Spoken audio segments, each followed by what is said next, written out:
till the browns get behind in the third quarter. Then I'll start to scream. Okay. A quick Midwestern casserole in a clay pot. A self-basting clay pot. Soak it in the water, 15 minutes. The heat will release the moisture and the meat will be self-basting. Now, I've already diced 2 onions, not garbage onions, a good white onion. And we'll dump that at the bottom of the pot. Just like that. Spread it around. This is quick. It takes about 15 minutes. You leave it in the oven for about an hour and a half. Now remember, the oven's cold. That's the most important thing about clay pot cooking. Spread the onions around the bottom. Now we'll put a layer of carrots on top of the onions. About 3 carrots. Cut them up however you want. Squares, circles, triangles. You know, cooking is kind of like art. Shape is important. Very important. Onions. Carrots on top of that. Rinse off the knife. Don't cut yourself. Smell your stress candle. Choose some wine.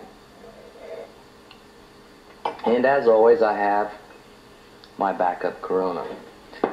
Now, on top of the onion and carrots, I'm going to use mace.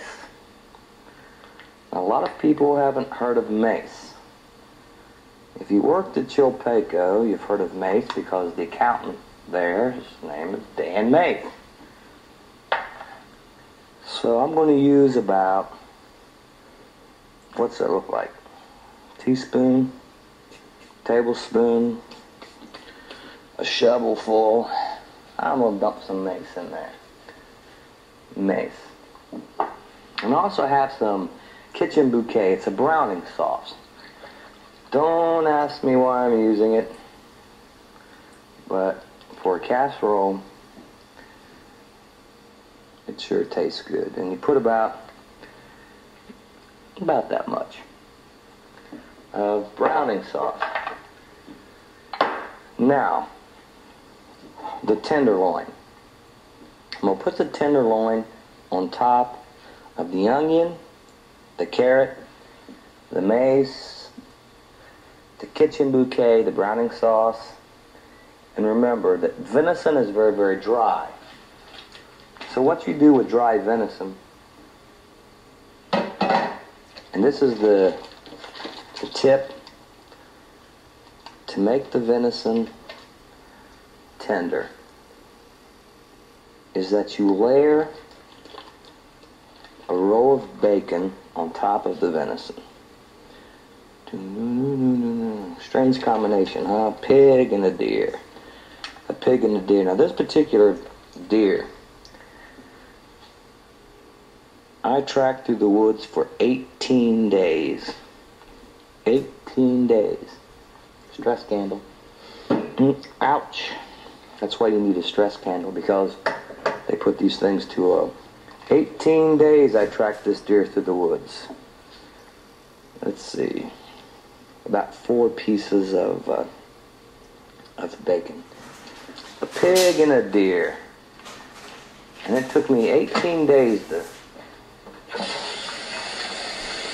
finally track that deer down and shoot it. Now let me give you a tip about hunting deer. If you are a hunter, if you're a deer hunter especially, now you can shoot a possum on the road and go walk over and pick it up. And remember, you can use any kind of red meat in a clay pot. Possum will do just fine. But if you shoot a deer, because a deer normally weighs 200 pounds or more, don't wait for the deer to go to the bottom of the hill before you shoot it, because then you got to drag it all the way back up to the top. I tracked this deer for 18 days, and it took me 49 and a half hours to drag this deer back to the top of the hill. It wasn't hardly worth it for this little piece of meat, but a 15-minute supper, ready about third quarter of the Browns game. I know we're not going to win anything this year, but we're rebuilding. We'll be there next year. Now, there's no garlic in this recipe, and I love garlic.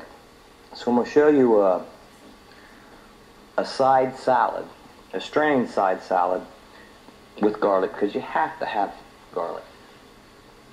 Now, I also diced, and I have in water, 6 potatoes.